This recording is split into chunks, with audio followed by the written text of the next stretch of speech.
They look like gigantic crabs but with tentacles.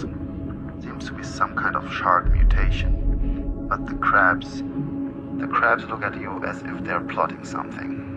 From inexplicable ice creatures to shocking phenomena, these Antarctic anomalies will freak you out. Up first are brinicles. While not a living creature per se, this phenomenon shocked scientists when it was first discovered. As seawater freezes, the salt and other impurities are forced out by the solidifying ice crystals, causing sea ice to be spongy and full of holes, unlike the solid structure of freshwater ice. As the ice forms, a supercooled, super saline solution flows down through the hollow ice and eventually breaks through to the area beneath the glacier. As this supercooled salt water flows downward, it creates a chimney of ice that freezes around it, adding even more salt to the flow. Once it reaches the ground, however, the real chaos begins. The supercooled salt water floods out, coating the starfish and urchins on the seafloor. Those that do not flee fast enough become permanently and often lethally entombed within these pillars of flowing ice.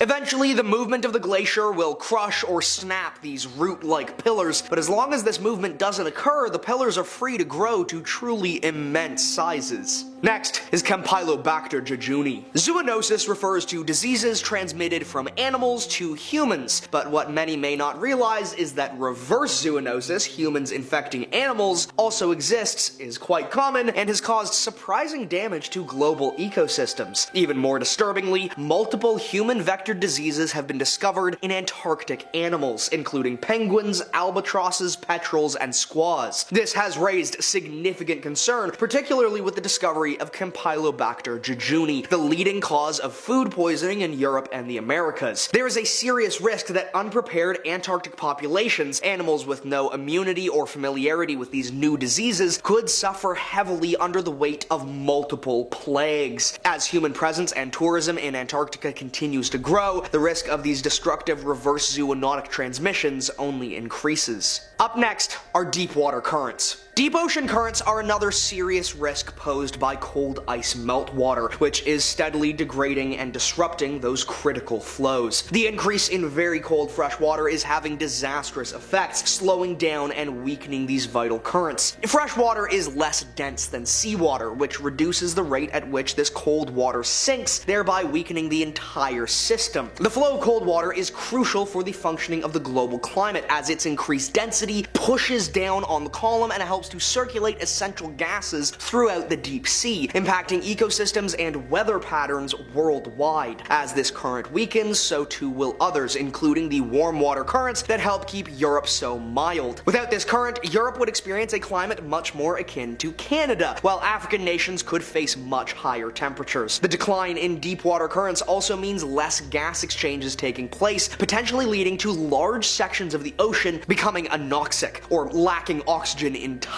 which would have catastrophic consequences. Furthermore, weakening currents around Antarctica makes it easier for non-native species to invade the ecosystem, further destabilizing these delicate marine environments. Next is Totten ice field. Sea ice melting is, as we know, one of the greatest threats to the world's oceans. It raises sea levels, decreases salinity, and introduces more cold water than is typical, disrupting oceanic balance. Recently, though, scientists discovered something particularly chilling: a massive glacier field in Antarctica known as the Totten Glacier Catchment, which holds more ice than the much more famous West Antarctic ice sheet, is facing a serious threat. Scientists have found deep sea channels beneath the ice that are allowing a flood of warm water to seep into the catchment. This is a major concern, as it will accelerate the melting of this glacier field. If all the ice in the Totten catchment were to melt today, global water levels would rise by more than 11 feet, potentially flooding and completely wiping out many low-lying coastal cities around the world.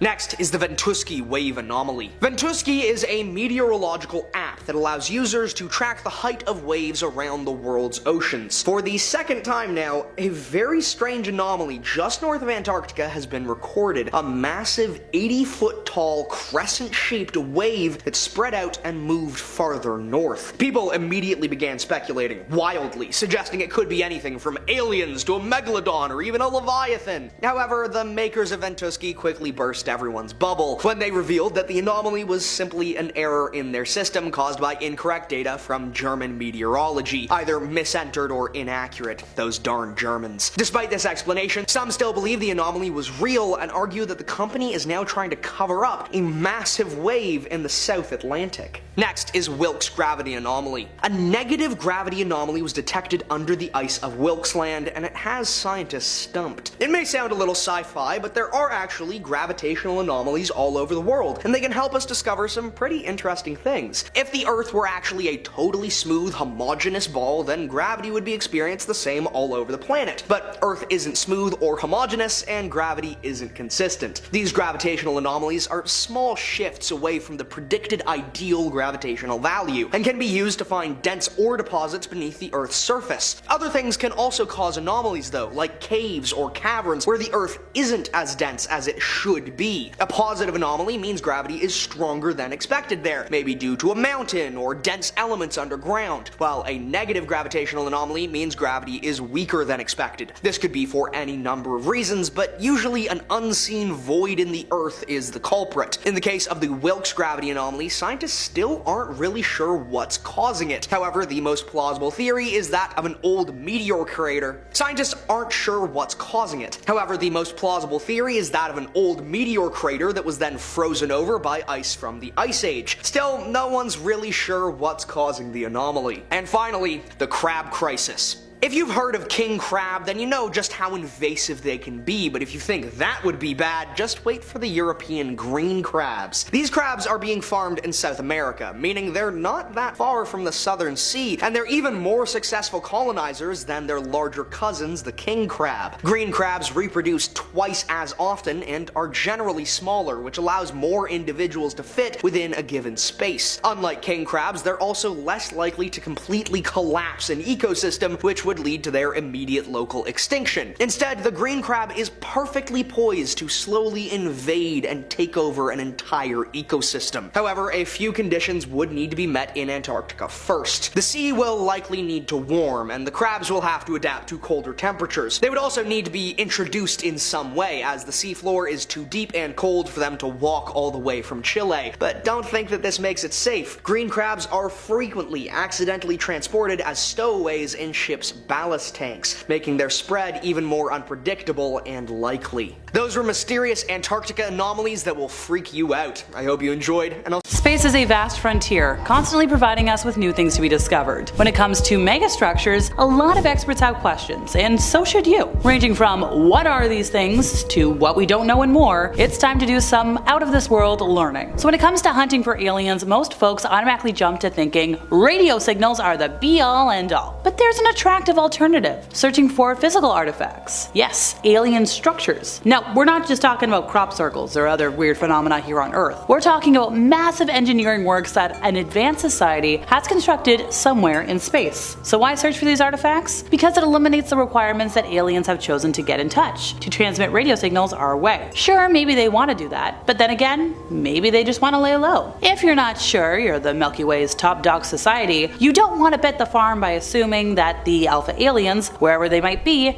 have good intentions. Silence could have survival value. There's another point. Picking up an alien civilization's transmissions requires that the signal reach your telescope at the very moment that you're pointing it in their direction. So this is SETI's well-known synchronicity problem, and it's been likened to firing a missile and expecting that it will intercept head-on another one fired by somebody else, which is kind of improbable. Earlier this year, astronomers combed through more than 5 million stars from the Wide Field Infrared Survey Explorer, Gaia, and 2 mass sky surveys, searching for stars that seem to have excess infrared radiation. And according to these researchers, this extra infrared signal could be interpreted as the signature of a Dyson sphere. Well, what do you know? At least 7 stars in the Milky Way showed signs of potentially harboring a hypothetical, super advanced form of alien technology known as a sphere. Now, while the researchers can't be totally sure that these stars host intelligent civilizations, they're definitely going to pique the interest of scientists searching for the crazy life in the cosmos. So what do we know? Well, theoretical physicist Freeman Dyson first proposed all the ideas of Dyson spheres back in 1960. And the general idea is that technologically superior alien civilizations might build gigantic structures surrounding their home stars, or around black holes, in order to harness the object's gargantuan energy output and further advance their civilizations. So, alien civilizations could use these spheres to acquire millions of times more solar energy than we have access to here on Earth, while also giving themselves a spiffy new structure to live on. But no energy collection or usage system is perfect. So while this sphere collects radiation from the star on its inside, it also emits heat from its outside. To us, that would make a Dyson sphere appear as a star with a lot more infrared radiation than normal. The most extreme version of these megastructures would be an enormous sphere that encapsulates an entire star, and lesser versions can include ring stations and swarms of gigantic mirrors. Now, while scientists argue over the likelihood of a civilization ever becoming advanced enough to construct such behemoth structures, a lot of researchers think that,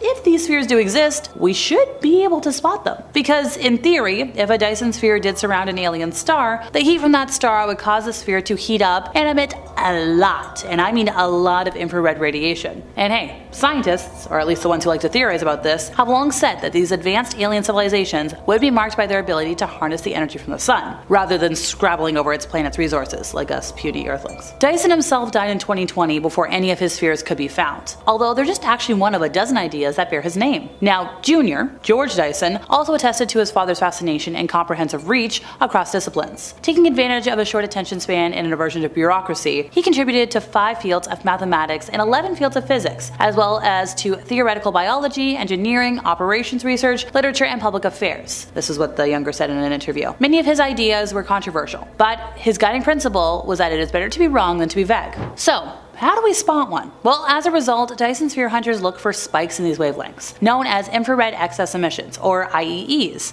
among the spectra of distant stars. These are one of the key technosignatures that alien hunting astronomers look for, alongside the weird radio signals, because obvi, atmospheric greenhouse gases, and artificial light. Astronomers on the prowl for these alien megastructures typically rely on 2 key methods: looking for dips in a star's brightness as the structure passes by, and searching for that excess of infrared light, which is probably radiating from the structure itself. Yes, you gotta mention that infrared light can also come from dusty leftovers from star formations, or even super smashing collisions between space rocks, which makes things kinda tricky, especially when you consider that most stars expected to have these disks are the younger ones. That's why 2 new studies found something kind of interesting. They spotted stars with excess infrared light, and they were older than you expected. So Project Hephaestus, an international endeavor involving scientists from Sweden, India, the US, and the UK, took a massive leap forward in this quest. After meticulously sifting through data from the European Space Agency's Gaia Star Map, the 2MASS Infrared Survey, and NASA's WISE Space Telescope, scientists have surveyed 5 million distant solar systems using neural network algorithms. We did mention it a bit earlier, but it's so groundbreaking that you gotta mention it twice. In a new study published May 6th in the journal Monthly Notices of the Royal Astronomical Society, researchers used a computer program to look for IEEs. So, like I just mentioned, they used a lot of different things: Gaia, WISE, and also 2MASS, which is short for 2-micron all-sky survey. So remarkably, this program identified all these candidates for sphere-bound stars. Now, all those 7 stars highlighted by the study are M-dwarf stars, which is a class of main sequence stars that are smaller and dimmer than the sun, and they're all located within 1,000 light years of Earth. Now, this is not the only recent study to identify potential IEEs. A near-identical study, which was uploaded March 27th to the preprint server Arxiv, also analyzed around 5 million stars surveyed by Gaia, WISE, and 2MASS, and found 53 potential candidates. However, it's unclear if both studies analyzed that same dataset. The March paper hasn't been peer-reviewed, but in both studies, researchers accounted for factors that could produce false positive results, such as nebulas surrounding stars. However, it is impossible to fully rule out other explanations, such as extreme debris disks, large clouds of rock and dust left behind by collisions, and a lot more. All these things that get really superheated by home stars. Researchers say the next step will be to carry out follow-up observations on the newly identified candidate stars using more powerful instruments, such as, the James Webb Space Telescope, to take more accurate readings and search for other signs of intelligent extraterrestrial life in these systems. And we had to end today with the Tabby star, which is the crazy discovery out in the world that shocked folks back in 2014. It was one fall afternoon, the trees were changing from green to gold, and Tabitha Boyajian visited the astronomy department at Pennsylvania State University to share an unusual discovery. So then a postdoctoral scholar, Tabitha had flagged inexplicable inexplicable fluctuations of light from a star monitored by the NASA planet-hunting Kepler Space Telescope. These fluctuations looked nothing like those caused between a planet passing between the star and the telescope. She'd already ruled out other culprits, so like glitches, anything, and she was like, I need ideas. And we have some quotes from some of the researchers there. They were like, it was kind of unbelievable that it was real data. We were scratching our heads. For any idea that came up, there was always something that would argue against it. Now, this was star KIC 8462852, and it had a very unusual flickering habit. Tabitha wrote up a paper on possible explanations for the star's bizarre behavior, and these were published in the monthly notices of the Royal Astronomical Society. But she also sent her data to fellow astronomer Jason Wright, a researcher who helped develop a protocol for seeking signs of unearthly civilization. And she's like, what do you think? Well, to him, it looked like the kind of star he and his colleagues had been waiting for. If none of the ordinary reasons for the star's flux quite seemed to fit, perhaps an extraordinary one was in order. One new brain suggested something very unorthodox. Perhaps these fluctuations were caused by alien tech. Now, this star, now known as Tabby's star, has captivated a lot of folks. As with all great enigmas, it has generated a seemingly infinite number of possible solutions, none of which wholly explain the curious observations. Whatever is responsible may lie outside the realm of known astronomical phenomena. Experts said, like, when Tabitha showed us the data, they were fascinated by how crazy it looked. Alien should always be the very last hypothesis you consider, but this looked like something you would expect an alien civilization to build. And this star held more surprises. Another astronomer, Bradley Schaefer of Louisiana State University, said that based on archival data, this star had dimmed by more than 15% over the past century. And this claim was controversial because such dimming seems next to impossible. Stars stay at nearly the same brightness for billions of years after they are born, and only undergo rapid changes just before they die. The irregular dips and long-term dimming of this star are normally seen around very young stars with still forming planets. So these experts went through a lot of natural explanations, and they're like, yeah, this might be an alien megastructure, which kind of similar to what Dyson described more than half a century ago. And this was after ruling out black holes, this thing being a disk of dust and gas, swarm of comets, cloud in the solar system, etc., so forth and so on. 911, what are you reporting? With someone or something crawling around out here. What, person or an animal or? I can't tell. All I know is just happened to glimpse and see this thing running across the yard. A good-sized man. If you don't already believe in Bigfoot, with the footage I have today, I bet you will by the end of the video. So there was this ape-looking figure that is believed to be Bigfoot that was captured walking up a hillside over in the US. Fascinating footage taken by a woman by the name of Kelly. She took this while she was hiking through the Blue Mountains in Oregon with her daughter, and she published it on YouTube. Well, actually, Rocky Mountain Sasquatch published it. And a lot of folks, such as myself, can't believe their eyes. So this blurry but fascinating video was recorded at a remote campground. And once again, you see this creature walking up a hillside. Now, Kelly originally thought, like, okay, maybe it's a human. So she took out her phone, she's like, okay, let's zoom in, because her daughter was skeptical. And what she saw when she zoomed in wasn't a human.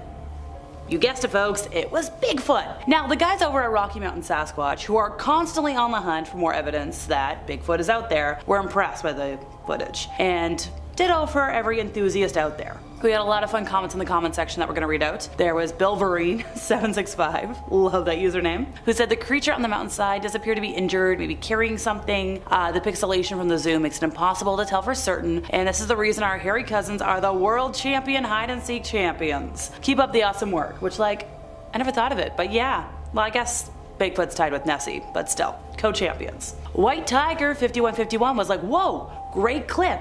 I'm moving to Ashland, Oregon, buying ranches to turn them into food forest farm sites, and I have no doubt Bigfoot's gonna be living there. I could use some help in finding out where they are to keep my crew safely away from their territory. And like, that's a comment I love to see, where you're like, hey, I respect the big guys out there. How do we coexist nice and safely? That's how you're responsible with cryptids.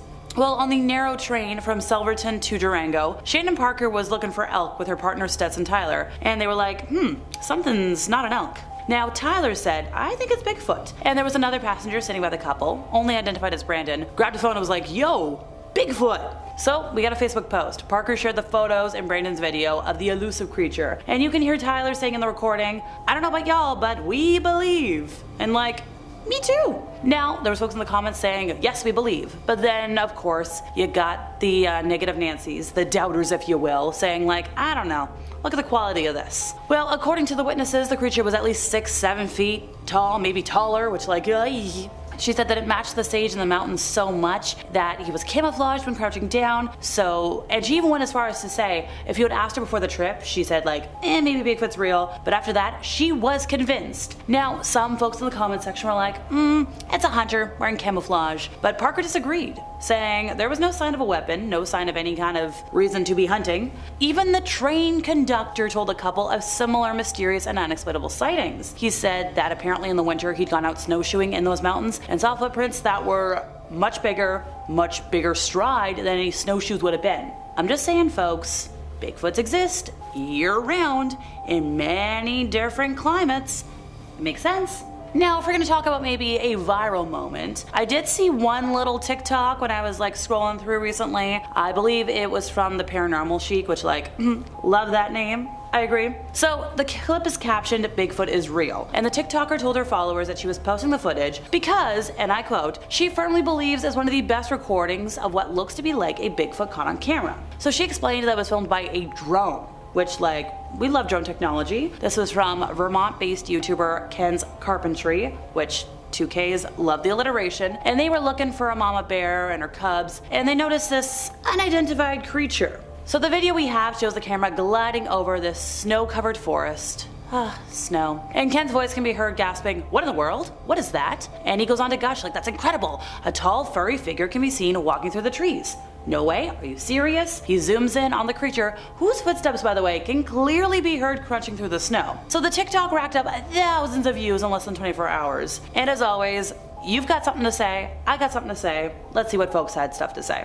Somebody said, "Preach, he is real. I get such flack for believing," which me too. Somebody else said, "I believe it, but have a drone drop it closer to the ground next time for a better angle," which okay, we get it. But hey, remember folks, there's been a lot of renewed interest in Bigfoot lately. I remember there were some authorities in New Mexico that had issued a Bigfoot warning to residents. Yeah, early last year, the county sheriff's office had a Facebook post saying hey, here's some do's and don'ts when you encounter Bigfoot. Saying, do not chase Bigfoot, do not yell at Bigfoot, do not feed Bigfoot, do take pictures. Which it sounds like we're going to a Bigfoot zoo. Okay, hop in everybody. Yeah, you can take all the photos you want. Don't feed the animals. Don't put your head through the cage. We all remember the Warner Brothers Zoo attraction, right? So described by some as the best footage ever recorded of the otherwise mythical creature, our next video clip from Josh Highcliffe has to be seen to be believed. So this went up on YouTube in October 2013, making it 11 years old now, and it's gone viral. It's had 1.3 million views, so maybe it's not super obscure, but I don't think we talk about it enough. He labeled the video, "I think I saw a skunk ape. Please help."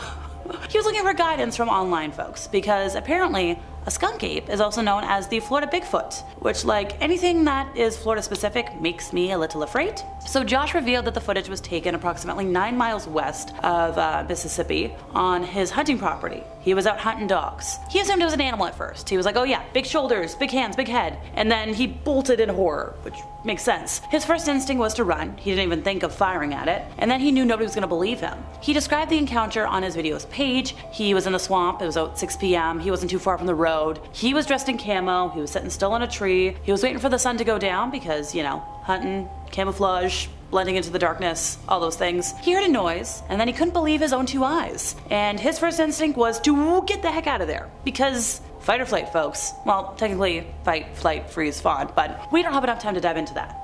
Behind him was this creature that was crouched by a fallen tree that was about 50 yards away. And at first he thought it was a hog, that's what he was looking for. But then when he saw the shoulders and the hands and the head, the creature was digging out a stump, he was okay. He described it as everything slowing down, and he was scared. He took out his iPhone, he was videotaping, and he guessed he pushed the record button twice because it stopped blinking red, but then he pushed it again. Look folks, we've all had that moment, okay? I'm really bad at taking videos. So he heard a truck driving down the road, and then the thing stood up. He was trying to be quiet, and then it stood up, and he couldn't help himself. He bolted, which natural response. He went on to explain that he guessed the size of the being to be about 7 feet tall, which hey, matches up with all of our other stories today. And although it's been a hot minute since he shared the sighting, people continue to comment on the video, saying, "This is best. This is credible. We like this." One person said, "Honestly, this is probably the best footage ever recorded. Amazing that it's not talked about more." Don't worry folks, that's what I'm here for. Somebody said in 2021, and this was all in caps, but we're not gonna yell, "The best video to date, and it's 8 years old. Congratulations, Josh. You've held the record for some time now." Somebody else said it looks so natural, it's in its element. Somebody else mentioned when you hear the crack of the wood when it rips it out, it sounds like it's got some real strength. Really, it is one of the best Bigfoot videos we've ever seen. Somebody really said, I think it's safe to say, this is one of the most real Bigfoot videos out there. It doesn't look like some guy in a suit ripping a tree apart. That's brute force. Ripping a tree is not easy.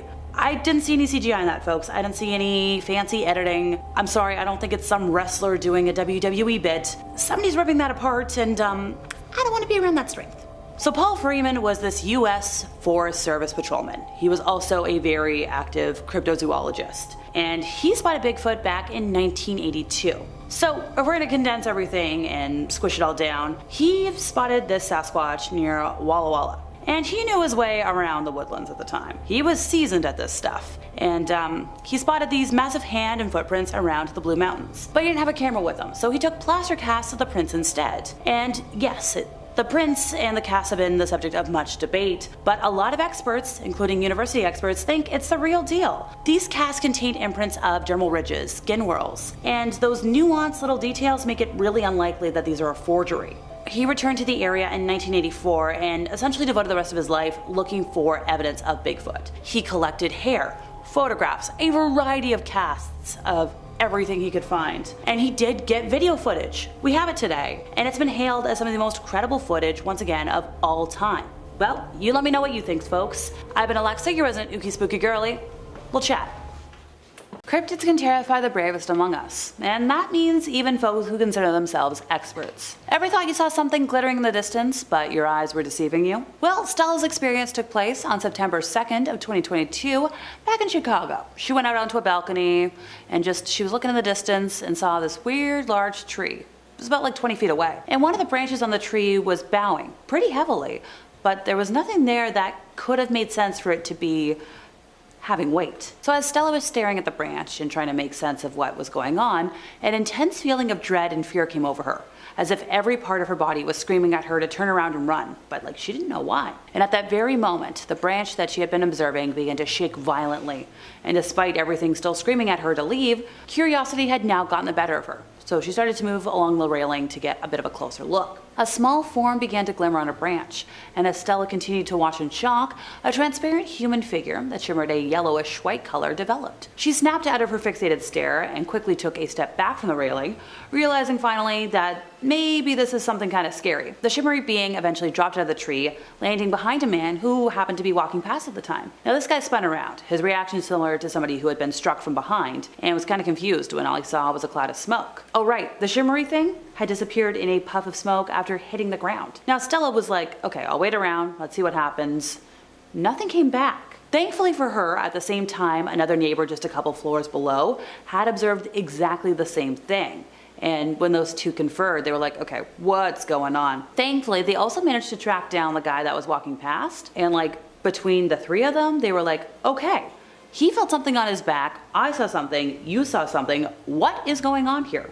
Oh, and they also all confirmed that they were feeling that weird, overwhelming dread. Up north we go next. We've got an aquatic cryptid in Vancouver. So Taylor Wallace is a private investigator based out of BC who was hired to find the evidence of a person that had gone missing without a trace. And all he found, after more than a 6-year investigation, was evidence of large clawed creatures that could very well be consuming people. The photos he has provided as proof show a large claw print in the sand that was found, among others, next to a seal without its head that he discovered in 2016, a large claw print cut into some solid stone found in 2022, a cave made by something with large claws that has a red fluid-soaked entrance with a red claw print on the cave wall above it, and 3 separate scat samples from a large animal, believed to be one of these mysterious creatures. Oh, and also what possibly could be a human fingernail? So the area where all of this was found in was a couple hundred feet around a lake from a public beach, and there were dozens and dozens of large claw marks coming out of the water and onto the shore in various places that really didn't belong to any kind of water creature that Taylor could identify. And he's gone to this beach many times and is constantly looking for and gathering more evidence.